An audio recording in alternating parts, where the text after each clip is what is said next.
ndewo ndị ọma na-anọnyere m. Ọ ka bụkwa nwanne ụlọ nwaanyị Chinọnyere m eke Lady Queen dịka eji mara m na peji m. Abịara m ka m kụziere anyị nsupe aha izu na nke ọnwa afọ n'Igbo.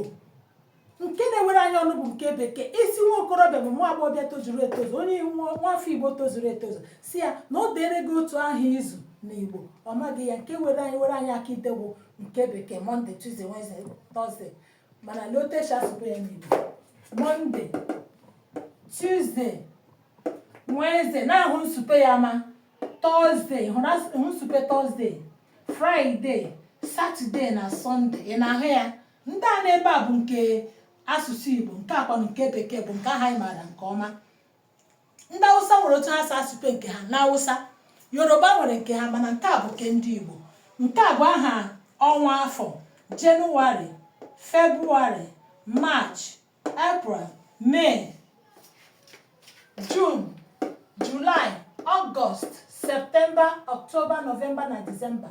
Ọ bụrụ na ile anyị ga-ahụ otu nsupe ha niile ji dị iche iche.